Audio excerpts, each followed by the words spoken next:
What's up, everyone? The downside of doing ranting videos, you always forget something you want to say.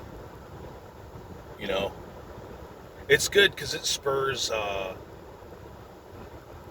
contemporaneous thoughts, but yeah, you always miss out on something if you don't take the time to prepare or write down what you want to say. But yeah, I was giving my overview: white nationalism, the alt-right, like how it goes wrong, why it goes wrong, etc. But I didn't really talk about the more legitimate parts, why people become interested in it.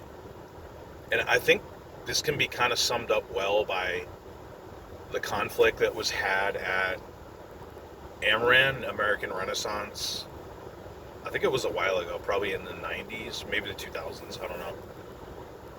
Between the people, basically the people that didn't want Nazi sympathizers as a part of the group versus those that did.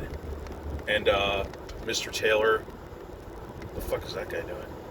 Mr. Taylor took kind of a neutral stance because he didn't want to divide the group.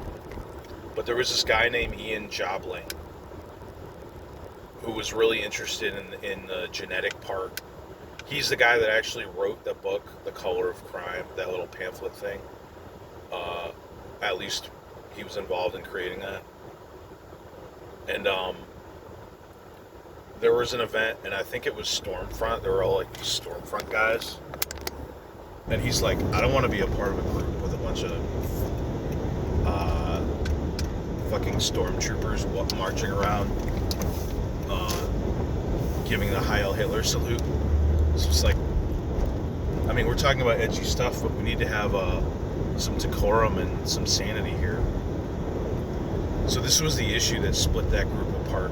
Well, I don't know if it split it apart, but a lot of people left it. This Ian Jobling guy, he left AMRAN, still espoused like white advocacy.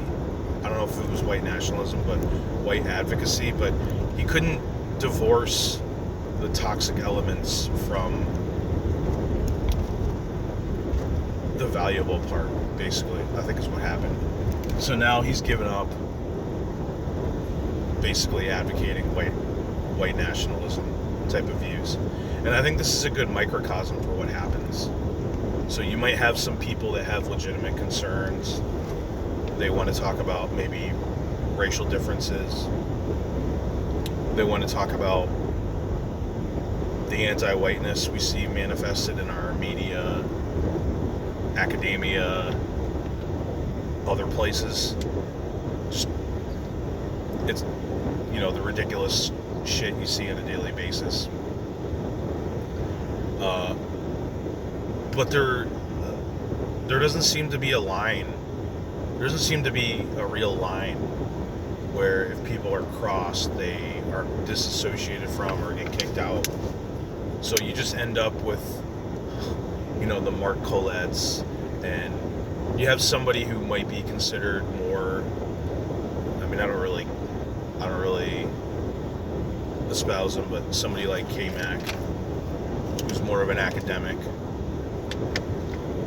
not necessarily hardcore on some of the issues, but he's associating with, open Holocaust deniers and this type of thing, like Mark Collette and others. So this is what that Ian Jobling guy was talking about, and I think it sums up probably the main problem with alt-right white nationalists, white advocacies. You end up with all these crazy people with extreme views that basically taint the movement by association. There doesn't seem to be an enforcement mechanism, segregation of these type of people. So in my other video, I didn't mention any of the maybe valuable things that are talked about, valuable discussions that might happen, etc. It's tainted by extremism, delusions, whatever you want to call it. So I just thought I would mention that. And then, damn, I'm sure there was some other things I wanted to say too, but that's the problem with impromptu streams. You forget.